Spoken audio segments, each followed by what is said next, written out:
ආයුබෝවන් සුබ දවසක් කියලා පිළිගන්නවා සියලු දෙනාවම ටෙක්නෝ යුනිවර්ස් YouTube channel එකට. ඉතින් සියලු දෙනාගේම දැඩි ඉල්ලීම පරිදි අද අපි කතා කරන්න බලාපොරොත්තු වෙන්නේ KDU වීඩියෝ මාලාවේ තවත් සුවිශේෂී වීඩියෝවක් වුණ ඩේ ස්කූලර් කෙනෙකු වශයෙන් KDU එකට බැඳෙන්නේ කොහොමද කියලා ඔයගොල්ලෝම දැනුවත් කරන්නයි. ඉතින් කොතලාවල ආරක්ෂක විශ්වවිද්‍යාලය සම්බන්ධ සෑම තොරතුරක්ම එක් කරලා නිර්මාණය කරපු අපේ අනෙක් වීඩියෝස් බලලා නැත්නම් ඒවත් බලන්න කියලා ඔයගොල්ලෝගෙන් ඉල්ලනවා. ඩිස්ක්‍රිප්ෂන් එකේ තියෙනවා ඒවගේ ලින්ක් එක. ඉතින් මෙවැනි වීඩියෝ එකක් දාපු ගමන්ම ඔයාලා ළඟට ගෙන්න ගන්න දැන්මම අපිව subscribe කරන්න කියලා ඔයගොල්ලෝගෙන් ඉල්ලනවා. ඉතින් KDU සම්බන්ධ කෙටි හැඳින්වීමක්, KDU එකේ ඩිග්‍රී කෝසස් මොනවද? ඒවට ඇප්ලයි කිරීමට අවශ්‍ය අවම සුදුසුකම මොනවද? ඒවට ඇප්ලයි කිරීමට අවශ්‍ය වන මූලික සුදුසුකම් මොනවද? පාඨමාලා ගාස්තු කොපමණද?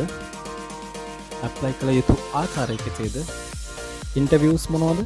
ඒවට මුහුණ දෙන්නේ කොහොමද? මේ සෑම විස්තරයක්ම ඉතාම සවිස්තරාත්මකව ඔයාලා වෙතට මේ වීඩියෝ එකෙන් ගෙනල්ලා තියෙනවා. ඉතින් ඔයාලගෙන් ඉල්ලන්නේ මේ වීඩියෝ එක ස්කිප් කරන්නේ නැතුව මේ වටිනා වීඩියෝවේ අවසානයේත් අපිත් එක්ක රැඳී සිටින්න කියලා. KDU නැත්නම් ශ්‍රීමත් ජෙනරල් සර්ජන් කොතලාවල ආරක්ෂක විශ්වවිද්‍යාලය මේක පිහිටලා තියෙන්නේ රත්මලාන වේරහැර හා සූරියවැව කියන ප්‍රදේශ කේන්ද්‍ර කරගෙන. ඉතින් මෙහි ප්‍රධානම මූලස්ථානය රත්මලාන කේන්ද්‍ර කරගෙන පිහිටලා තියෙනවා.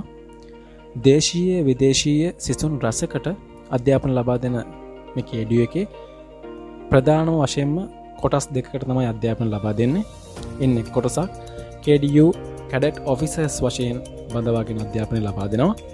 අනිත් කොටස ඩේ ස්කෝලර්ස් වශයෙන් බඳවාගෙන අධ්‍යාපනය ලබා දෙනවා. එනම් මුදල් නොගෙවා හා මුදල් ගෙවා කියන දෙආකාරයෙන්ම මෙහි අධ්‍යාපනය ලැබීමට අවස්ථාව තියෙනවා. නමුත් කොන්දේසි රාශියකට යටත්ව තමයි මෙහි ඉගෙනීම් කටයුතු සිදු කළ යුත්තේ. ඉතින් ඔෆිසර් කැඩට් කෙනෙකු වශයෙන් ලබන අධ්‍යාපනය පිළිබඳව සවිස්තරාත්මක විස්තරයක් අපේ පළවෙනි වීඩියෝ මාලාවෙන් ඔයාලට ගෙනල්ලා තියෙනවා. ඉතින් අපි දැනටමත් ඔයාලා වෙතට එක ගෙනල්ලා තියෙන හින්දා ඔයාලට පුළුවන් ඒව නරඹලා අවබෝධයක් ලබා ගන්න. ඩිස්ක්‍රිප්ෂන් එකේ තියෙනවා මේ වීඩියෝස් වල ලින්ක්. අද අපි කතා කරන්නේ මුදල් ගෙවලා ඩේ ස්කෝල කෙනෙකු වශයෙන් කොතලාවල ආරක්ෂක පීඨයට ඇතුල් වෙලා ඒකේ තියෙන ඉන්ටර්විව්ස් පාස් කරලා කොහොමද මේකේ අධ්‍යයන කටයුතු සඳහා යොමු වෙන්නේ කියලා. අපි බලමු ඩේ ස්කෝල කෙනෙකු වශයෙන් කොතලාවල ඩිෆෙන්ස් යුනිවර්සිටි එක මගින් හැදෑරිය හැකි ඩිග්‍රී කෝසස් මොනවද කියලා. සැලකිය යුතු කාරණය වෙන්නේ අධ්‍යාපන සුදුසුකම් සැලකීමේදී අපොස උසස් පෙළ වගේම ලන්ඩන් A level කළ පිරිසටත් ඇප්ලයි කරන්න මේකෙදි chance එකක් තියෙනවා. මුලින්ම අපි බලමු රත්මලාන කොතලාවල ආරක්ෂක පීඨය මගින් ඩේ ස්කෝල කෙනෙකුට හැදෑරිය හැකි ඩිග්‍රී කෝසස් මොනවද කියලා. අංක 1 Faculty of Defense and Strategic Studies නැත්නම් ආරක්ෂක හා උපාය මාර්ගික අධ්‍යයන පීඨය. මෙහිදී ඔයාලට පුළුවන් Strategic Studies and International Relation නැත්නම් උපාය මාර්ගික හා අධ්‍යයන හි ජාත්‍යන්තර සම්බන්ධතා කියන පාඨමාලාව හැදෑරීමට. ඉතින් ඕනෑම විෂය ධාරාවක ශිෂ්‍යයෙකුට පුළුවන් මේ සඳහා ඇප්ලයි කරන්න. ඒ වගේම පාඨමාලා කාලය අවුරුදු 3ක් පුරා පැවැත්වෙනවා. සුදුසුකම් වශයෙන් ඕනෑම විෂය ධාරාවකින් අපොස උසස් පෙළ විභාගයේදී අවම වශයෙන් S පාසස් 3ක් තිබිය යුතුයි. ඒ වගේම විශ්වවිද්‍යාල සුදුසුකම් ලැබලා තියෙන්න ඕන කියලා ඒගොල්ලෝ කියනවා. අංක 2 Faculty of Engineering ඉංජිනේරු පීඨය. මෙහිදී Aeronautical, Biomedical, Civil, Electrical and Electronic and Telecommunication, Mechanical, Mechatronic engineering කියන මේ ඕනෑම පාඨමාලාවක් හැදෑරීමට අවස්ථාව තියෙනවා. ඉතින් මේ ඕනෑම පාඨමාලාවක් සඳහා පාඨමාලා කාලය වසර 4යි. අපොස උසස් පෙළ ගණිත විෂයෙන් අනිවාර්යයෙන්ම සම්බන්ධලා තියෙන්න ඕන උසස් පෙළ සඳහා. ඒ වගේම ගණිත විෂය ධාරාවෙන් අවම C පාසස් 2ක් හා S පාසස් 1ක් ලබා තිබිය යුතුමයි. වැදගත්ම කරුණක් විදිහට මතක තබා ගන්න ඕනේ මේ අපි සඳහන් කරලා තියෙන්නේ අවම සුදුසුකම් පමණයි. නමුත් ඉංජිනේරින් වගේ ඩිග්‍රී කෝසස් එකකට ඇත්තටම හොඳ ඉසෙට් කෝර් එකක් අනිවාර්යයෙන්ම අවශ්‍ය වෙනවා. වසරින් වසර මේ සෙට් කෝර් එකේ කට් ඔෆ් මාක් එකක් විදිහට කොතලාවල පාලන අධිකාරිය විසින් අවශ්‍ය පරිදි වෙනස් වෙනවා. ඉතින් මේ තියෙන තරඟකාරීත්වය එක තමයි ඒ සෙට් කෝර් එක ඒගොල්ලෝ පවත්වාගෙන යන්නේ. අවම සුදුසුකම තමයි C2යි S1ක් කියලා ඒගොල්ලෝ පෙන්ලා තියෙන්නේ. අංක 3 තමයි Faculty of Technology තාක්ෂණ පීඨය. මේක තමයි අලුතෙන් එකතු වෙච්ච පීඨය. ඒකේ පළවෙනි ඩිග්‍රී කෝස් එක විදිහට Building Service Technology කියලා කෝස් එකක් හඳුන්වලා දීලා තියෙනවා. වසර 3ත් 4ත් අතර කාලයක් මේ කෝස් එක පැවැත්වෙනවා. අපොස උසස් පෙළ තාක්ෂණ වේදේ නැත්නම් ටෙක්නොලොජි වගේම ගණිත අංශයනොත් මේ සඳහා ඇප්ලයි කරන්න chance එකක් ඒගොල්ලෝ දීලා තියෙනවා. ටෙක්නොලොජි ස්ට්‍රීම් එකෙන් නම් එන්ජිනියරින් ටෙක්නොලොජි SFT ඇතුළු විෂයන් 3කට S passes 3ක් අවම වශයෙන් අවශ්‍ය වෙනවා. ෆිසිකල් සයන්ස් ස්ට්‍රීම් එකෙන් නැත්නම් ගණිත අංශයෙන් නම් S passes 3ක් අවම වශයෙන් අවශ්‍යයි කියලා ඒගොල්ලෝ කියනවා. දෙවැනි එක විදිහට ගන්න පුළුවන් කන්ස්ට්‍රක්ෂන් ටෙක්නොලොජි. මේ කෝස් එකත් වසර 3ත් 4ත් කාලයක් තුළ පැවැත්වෙනවා.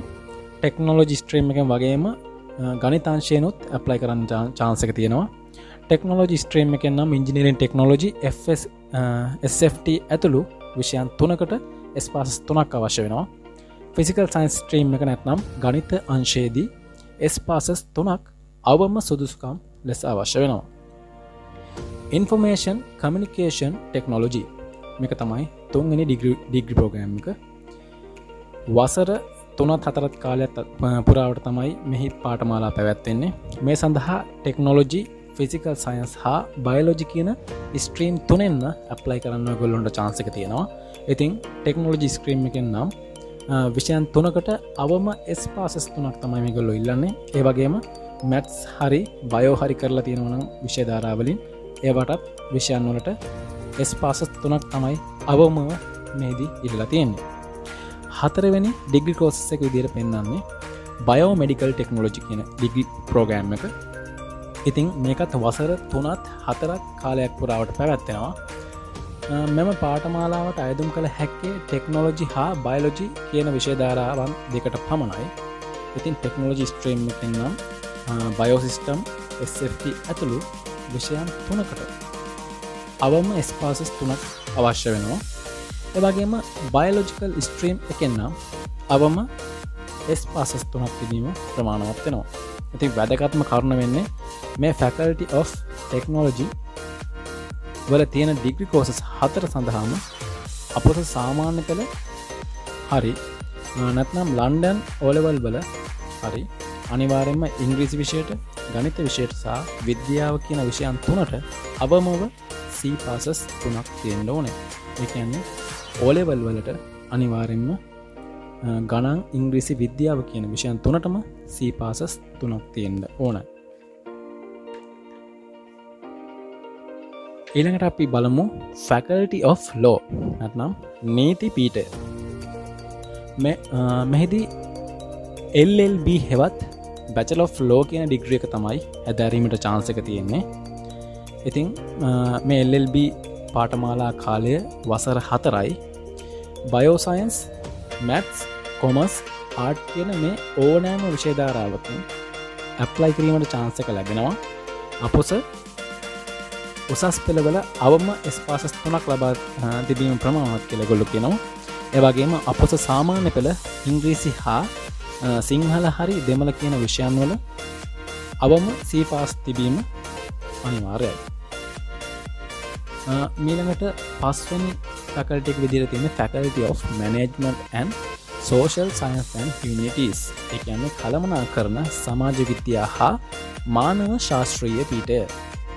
මේකේ පළවෙනි ඩිග්‍රී එක විදිහට තියෙන්නේ Management and Technical Science කියන ඩිග්‍රී එක. ඉතින් මේ සඳහා පාඨමාලා කාලය වසර 3යි. ගණිත හෝ ජීව විද්‍යා කියන අංශ වලින් තමයි A level වලට පෙනී සිටපු පිරිස සඳහා තමයි ඇප්ලයි කරන්න chance එකක් තියෙන්නේ. ඉතින් අවම වශයෙන් මැත්ස් හරි බයෝ හරි වලින් A level කරපු කට්ටියන්ට S passes 3ක් ලබා සිටීම අනිවාර්ය වෙනවා. ඊළඟට දෙවෙනි එක විදිහට තියෙන්නේ Logistic Management කියන ඩිග්‍රී එක. මේ සඳහා බයෝ, මැත්ස් හෝ කොමර්ස් කියන විෂය ධාරාවල් වලින් A level සඳහා පෙනී සිටපු අයට ඇප්ලයි කරන්න chance එකක් තියෙනවා. පාඨමාලා කාලය වසර 3යි. මැත්ස් බයෝ කොමස් කියන විෂයන් වලට අවමව S passes 3ක් ලබා සිටීම ප්‍රමාණවත් කියලා ඒගොල්ලෝ කියනවා. මෙහි තුන්වෙනි ඩිග්‍රී එක විදිහට ඒගොල්ලෝ පෙන්වලා තියෙන්නේ social science. ඕනෑම විෂය ධාරාවකින් අපොස උසස් පෙළ අයෙකුට ඇප්ලයි කරන්න chance එකක් තියෙනවා මේකෙදි. පාඨමාලා කාලයේ වසර 3යි අපොස උසස් පෙළ සඳහා අවම S passes 3ක් තමයි මේගොල්ලෝ ඉල්ලන්නේ. හතරවෙනි එක විදිහට පෙන්වලා තියෙන්නේ Applied Data Science Communication කියන ඩිග්‍රී ප්‍රෝග්‍රෑම් එක. ඉතින් අපොස උසස් පෙළ බයෝ, මැත්ස්, කොමර්ස්, ටෙක්නොලොජි හෝ ආර්ට් කියන මෙන්න මේ ඕනෑම විෂය ධාරාවකින් S passes 3ක් අවම ලබා සිටින පුද්ගලයෙකුට පුළුවන් මේ සඳහා ඇප්ලයි කරන්න. ඉතින් පාඨමාලා කාලයේ වසර 3යි අපොස සාපෙළ හෝ ලන්ඩන් O level ගණිත විෂයට අවම C passes එකක් තිබීම අනිවාර්ය වෙනවා. ඉතින් පස්වෙනි එක විදිහට පෙන්වන්නේ Teaching English to Speakers of Other Language කියන ඩිග්‍රී එක. මේකෙදි අපොස උසස් පෙළ ඕනෑම විෂය ධාරාවකින් S passes 3ක් ලබා සිටින්නෙකුට මේ සඳහා ඇප්ලයි කරන්න අවස්ථාව හිමි වෙනවා. පාඨමාලා කාලයේ වසර 3යි අපොස සාපෙළ හෝ ලන්ඩන් O level වලට ඉංග්‍රීසි විෂය සඳහා A passes දෙකක් තිබීම අනිවාර්ය වෙනවා. 6 වෙනි ෆැකල්ටි එක විදිහට අපිට පෙන්වලා තියෙන්නේ Faculty of Computing කියන ෆැකල්ටි එක. ඉතින් මෙහිදී software engineering හා computer engineering කියන courses දෙක සඳහා ගණිතය හෝ අනෙක් විෂය ධාරාවල් වල පිරිස් වලට apply කරන්න අවස්ථාව තියෙනවා. Data Science and Business Analytics කියන ඩිග්‍රී කෝස් එකට apply කරන්න හැක්කේ ගණිත අංශයෙන් උසස් පෙළ සිදු කළ අයට පමණයි. ඉතින් අපොස උසස් පෙළ ඉහත විෂයන් සඳහා අවම S passes 3ක් ලබා සිටීම ප්‍රමාණවත් වෙනවා කියලා ඒගොල්ලෝ කියලා තියෙනවා. ඒ වගේම මෙම කෝසස් 3හිම පාඨමාලා කාලය වසර 4ක් වෙනවා. ඉතින් මෙතෙක් වෙලා අපි කතා කළේ රත්මලාන කොතලාවල ආරක්ෂක යුනිවර්සිටි එකෙන් ලබාගත හැකි ඩිග්‍රී කෝසස් මොනවද කියලා. දැන් අපි බලමු වේරහැර ADU එක හරහා ලබාගත හැකි ඩිග්‍රී කෝසස් මොනවද කියලා. ඉතින් මෙහි Faculty of Allied Health Science කියන ෆැකල්ටි එක තමයි තියෙන්නේ. නැත්නම් මේක සම සෞඛ්‍ය විද්‍යාපීඨය කියලා හඳුන්වනවා. ඉතින් මේ හරහා nursing, physiotherapy, medical laboratory science, radiography, radiotherapy, pharmacy කියන මේ හැම ඩිග්‍රී කෝස් එකක්ම හැදෑරීමට අවස්ථාව හිමි වෙනවා. ඉතින් A level වලදී අනිවාර්යයෙන්ම බයෝ හරි මැත්ස් කරපාට පමණයි මේ කෝස් සඳහා ඇප්ලයි කරන්න හැකි වෙන්නේ. ඒ වගේම මෙහිදී නර්සිං කෝස් එක සඳහා අපොස උසස් පෙළ බයෝ මැත්ස් සඳහා අවම S passes 3ක් ලබා සිටීම අනිවාර්ය වෙනවා. ඒ වගේම ඔයාලා මෙඩිකල් ලැබොරටරි සයන්ස් හෝ ෆාමසි වගේ කෝස් එකක් කිරීමට බලාපොරොත්තු වෙනවා නම් කෙමිස්ට්‍රි විෂයට අවම C pass එකක් අනිවාර්යයි. ඒ වගේම අනිත් විෂයන් දෙකට S passes දෙකක් අනිවාර්යයි. ඔයාලා කැමති ෆිසියෝതെරපි, රේඩියෝග්‍රැෆි, රේඩියෝതെරපි කියන වගේ ඩිග්‍රී කෝසස් කරන්න නම් ඔයාලට අනිවාර්යෙන්ම අපොස උසස් පෙළදී ෆිසික්ස් කියන විෂයට C pass එකක් තිබිය යුතුමයි. ඉතින් ඒ වගේම අනිත් විෂයන් දෙකට S passes දෙකක් තිබීමත් අනිවාර්ය වෙනවා. හොඳට මතක තියාගන්න අපි සාකච්ඡා කරන්නේ ඇප්ලයි කිරීමට අවශ්‍ය අවම සුදුසුකම් ගැන පමණයි.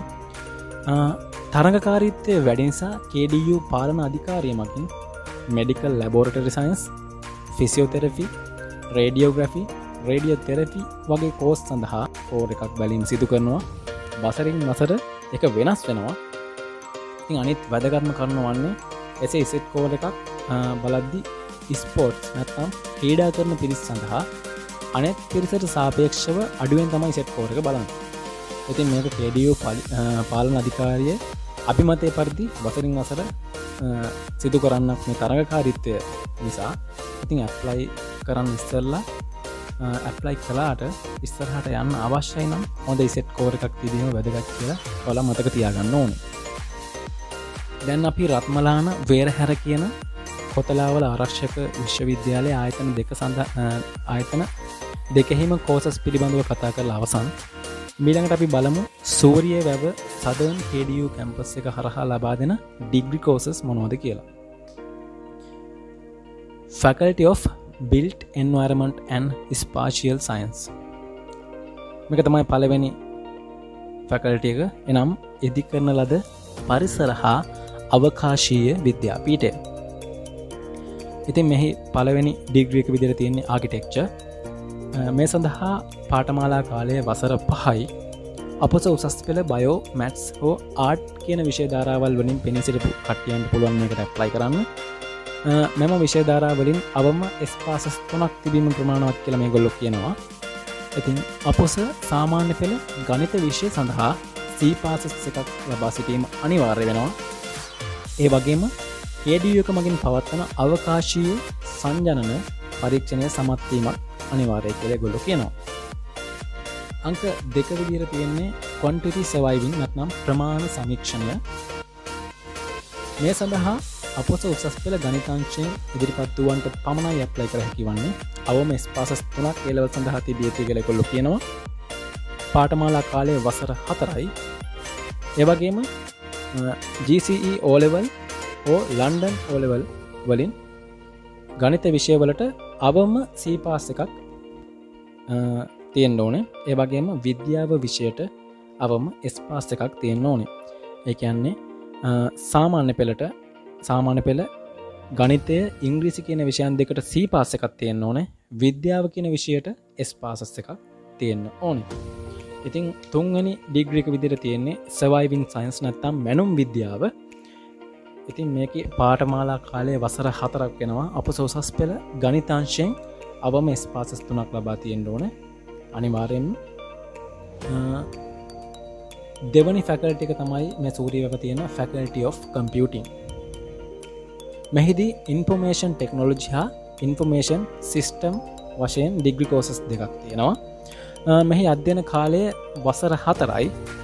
අපොස උසස් පෙළ Maths, Bio, Commerce, Art කියන මේ ඕනෑම විෂය ධාරාවක ශිෂ්‍යයෙකුට ඇප්ලයි කරන්න chance එක තියෙනවා. ඉතින් මේ විෂයන් වලට අවම S පාසස් 3ක් ලබා සිටීම ප්‍රමාණවත් කියලා ඒගොල්ලෝ කියනවා. ඉතින් මේ තමයි KDU එකේ day school කෙනෙකුට ලබා දෙන ඩිග්‍රී කෝසස් ටික. දැන් අපි බලමු day school කෙනෙකු වශයෙන් KDU එකට ඇප්ලයි කිරීමට අවශ්‍ය මූලික සුදුසුකම් මොනවද කියලා. ඉතින් පළවෙනි සුදුසුකම් විදිහට අංක 1ට තියෙන්නේ ශ්‍රී ලාංකික පුරවැසියෙකු වෙන්න ඕන අනිවාර්යයෙන්ම. ඒ වගේම LLB නැත්නම් නීති පීඨයට ඇප්ලයි කිරීමට ඔයගොල්ලෝ බලාපොරොත්තු වෙනවා නම් ඔයාලගේ වයස් සීමාව 17ත් 30ත් අතර විය යුතුයි. අනෙක් ඩිග්‍රී කෝසස් ඒ කියන්නේ LLB හැර අනෙක් ඩිග්‍රී කෝසස් වලට ඇප්ලයි කිරීමට ඔයාලගේ වයස අවුරුදු 17ත් 24ත් අතර විය යුතුයි. විශ්වවිද්‍යාල ප්‍රවේශයට සුදුසුකම් ලබා තිබීම අනිවාර්ය වෙන්න ඕනේ. ඒ වගේම අපොස උසස් පෙළ විභාගයේ පොදු පරීක්ෂණය සඳහා අවම ලකුණු 30කට වඩා වැඩි විය යුතුයි. විශ්වවිද්‍යාල ප්‍රවේශයට සුදුසුකම් ලබා තිබිය යුතුයි කියන්නේ ඔයාලා S පාසස් 3ක් අවමව ලබාගෙන තියෙන්න ඕනේ A level වලට.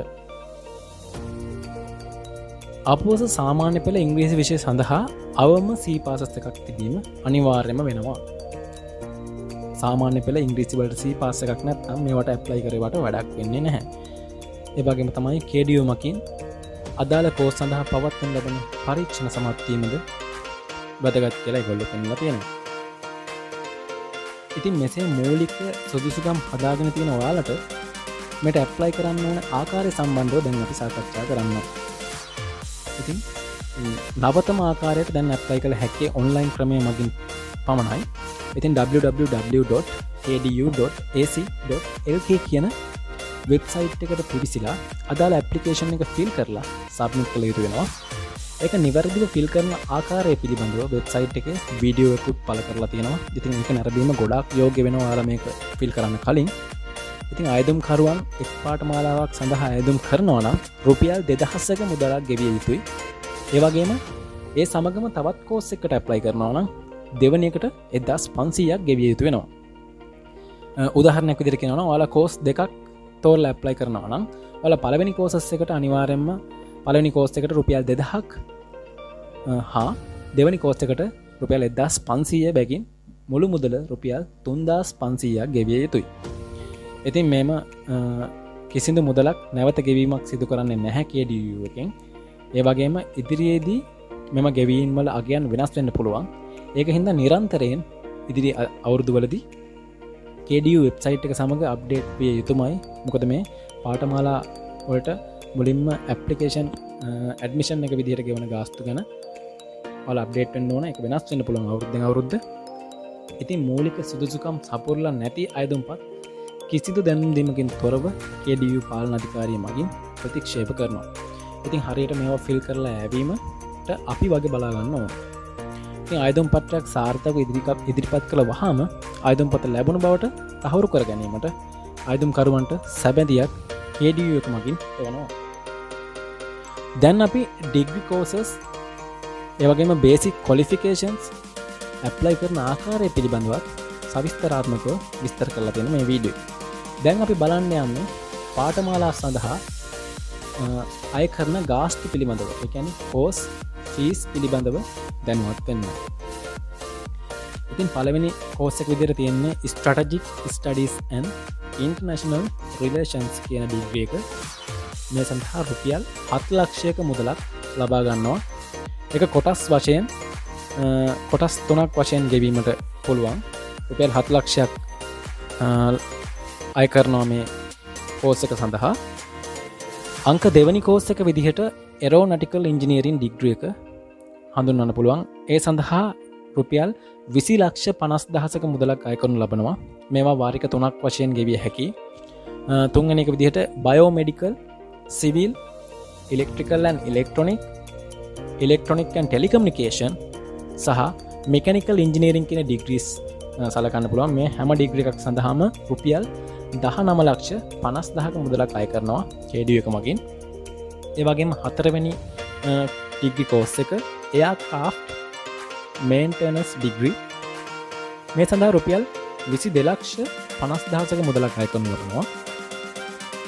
Aircraft Maintenance Top Up Program කියන ඩිග්‍රී එක සඳහා රුපියල් 12 ලක්ෂයක මුදලක් අය කරනු ලබනවා. ඒ වගේම Computer Science මේ සඳහා ලක්ෂ 10ක මුදලක් අය කරනු ලබනවා. Software Engineering මේ සඳහා ලක්ෂ 12ක මුදලක් අය කරනු ලබනවා. මේ හැම මුදලක්ම වාරික වශයෙන් දෙවීමට පුළුවන් කොටස් 3කට. ඉතින් 8 වෙනියට තියෙන්නේ Computer Engineering. මේක 16,50,000ක් වගේ මුදලකට තමයි මේ කෝස් එකට අය කිරීම. 9 වෙනියට තියෙන්නේ Data Science and Business Analytics කියන ඩිග්‍රී එක. මේ සඳහා රුපියල් 12 ලක්ෂයක මුදලක් අය කරනු ලබනවා කොතලාවල මගින්. Law නැත්නම් LLB මේ ඩිග්‍රී එක සඳහා රුපියල් 11 ලක්ෂයක මුදලක් අය කරනු ලබනවා. 11 වෙනියට තියෙන්නේ Management and Technical Science. මේ සඳහා රුපියල් 9,50,000ක මුදලක් අය කරනු ලබනවා. 12 වෙනි ඩිග්‍රී එක විදිහට තියෙන්නේ Logistic Management. මේ සඳහා ලක්ෂ 10ක මුදලක් අය කරනු ලබනවා. Social Science කියන ඩිග්‍රී එක සඳහා ලක්ෂ 9.5ක මුදලක් අය කරනු ලබනවා. 14 වෙනිට තියෙන්නේ Applied Data Science Communication කියන ඩිග්‍රී එක. මේ සඳහා 8,50,000ක මුදලක් KDU එක මගින් අය කරනු ලබනවා. ඊළඟට තියෙන්නේ Teaching English to Speakers of Other Language කියන ඩිග්‍රී ප්‍රෝග්‍රෑම් එක. ඉතින් මේ ඩිග්‍රී එක සඳහා 8,50,000ක මුදලක් අය කරනු ලබනවා. ඊළඟට තියෙන්නේ 16 වෙනියට නර්සින් කියන ඩිග්‍රී එක. නර්සින් ඩිග්‍රී එකට ලක්ෂ 10ක මුදලක් අය කරනු ලබනවා. ෆිසියෝതെරපි කියන ඩිග්‍රී එක සඳහා ලක්ෂ 12ක මුදලක් අය කරනු ලබනවා. 18 වෙනියට තියෙන්නේ මෙඩිකල් ලැබොරටරි සයන්ස්. මේ සඳහා ලක්ෂ 12ක මුදලක් අය කරනු ලබනවා. රේඩියෝග්‍රැෆි ඒ වගේම රේඩියෝതെරපි කියන ඩිග්‍රී කෝසස් දෙක සඳහා ලක්ෂ 10ක මුදලක් අය කරනු ලබනවා කොතලාවල මගින්. අංක 20 තියෙන්නේ ෆාමසි කියන ඩිග්‍රී එකට ලක්ෂ 10ක මුදලක් අය කරනු ලබනවා. ඉතින් අංක 21 විදිහට තියෙන්නේ ආකිටෙක්චර්. මේ සඳහා ලක්ෂ 18ක මුදලක් අය කරනු ලබනවා. මේ ඩිග්‍රී එක අවුරුදු 5ක් පුරා පැවැත්වෙන හින්දා මේක වාරික 4ක් විදිහට ගෙවන්න ඒගොල්ලෝ අවස්ථාව ලබා දීලා තියෙනවා. ඉතින් අංක 22 විදිහට තියෙන්නේ quantity surviving නැත්නම් ප්‍රමාණ සමීක්ෂණය කියන ඩිග්‍රී එක. මේ සඳහා ලක්ෂ 13ක මුදලක් අය කරනු ලබනවා. ඊළඟට අංක 23 විදිහට තියෙන්නේ surviving science නැත්නම් මැනොම් විද්‍යාව. මේ සඳහා ලක්ෂ 12.90ක මුදලක් අය කරනු ලබනවා. information technology අංක 24ට තියෙන්නේ මේ සඳහා 7,50,000ක මුදලක් අය කරනු ලබනවා. ඒ වගේම information system මේ සඳහා 7,50,000ක මුදලක් අය කරනු ලබනවා. ඉතින් මේ අපි සඳහන් කරපු කෝසස් 25 දැනට පවතින දත්තයන්ට අනුව පාඨමාලා ගාස්තුයි. ඉතින් මෙම පාඨමාලා ගාස්තු ඉදිරි වසරවල් වල අනිවාර්යයෙන්ම වෙනස් වෙන්න පුළුවන්. ඉතින් ඒ වෙනස් වීමට ලක් වෙන හින්දා අනිවාර්යෙන් ඔයගොල්ලෝ KDU එකේ නිල වෙබ් අඩවිය වෙන www.kdu.lk කියන වෙබ්සයිට් එක සමග නිරන්තරයෙන් සම්බන්ධ වෙලා අප්ඩේට් වෙන එක අනිවාර්යයෙන්ම වැදගත් වෙනවා. ඉතින් අපි courses, basic qualifications, apply කරන ආකාරය, ඒ වගේම පාඨමාලා ගාස්තු, course fees මේ හැමදේම සවිස්තරාත්මකව මේ වීඩියෝ එකෙන් සාකච්ඡා කරලා ඉවරයි දැනට. දැන් අපි බලමු මේ සුදුසුකම් වලට අනුව ඇප්ලයි කරපු පිරිසට ලැබෙන ඉන්ටර්වියුස් වල ස්වභාවය කොහොමද කියලා.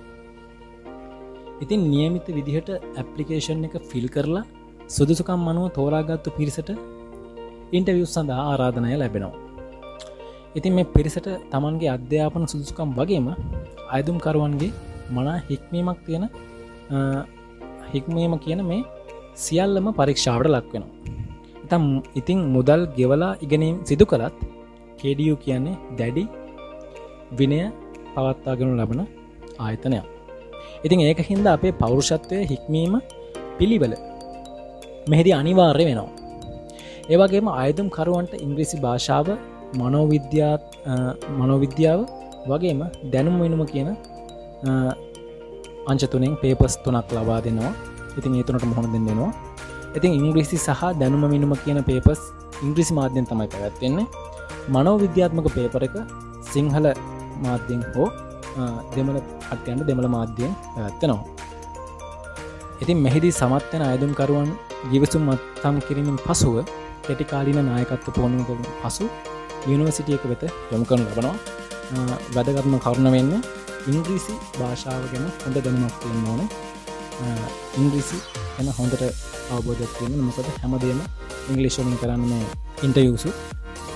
තව අතරින් පතර තියෙන ඉන්ටර්වියුස් වලින් ඔයගොල්ලොත් එක්ක ඒගොල්ලෝ කතා කරනවා. ඉතින් මේ වගේ හැම දෙයකදීම හොඳට ඔයගොල්ලෝ බය නැතුව කතා කරන්න ඕන. ඉංග්‍රීසි දැනුම අනිවාර්යයි. වීඩියෝ එක ටිකක් දිග වැඩි වුණත් ඩේ ස්කූල කෙනෙකුට අවශ්‍ය සියලුම කරුණු සවිස්තරාත්මකව ගැඹුරින් අන්තර්ගත කරලා තියෙනවා මේ වීඩියෝ එකේ. ඉතින් මේ වගේ වටිනා වීඩියෝ රාශියක් අපි ඔයාලා වෙතට ගෙනත් තියෙනවා. ඒ වගේම අපි ඉදිරියට ගේනවා. ඉතින් අපේ මේ ටෙක්නෝ යුනිවර්ස් YouTube channel එක දැන්වම subscribe කරන්න කියලා ඔයගොල්ලෝගෙන් ඉල්ලනවා. ඉතින් description එකේ තියෙනවා අනෙක් videos වල link. ඔයාලා ඒව බලන්න නැත්නම් description එක බලලා ඒ link වලට ගිහිල්ලා ඒවත් බලන්න. ඒ වගේම අපේ channel එකට like කරන්න. ඔයාලගේ වටිනා අදහස් අපිට comment කරන්න.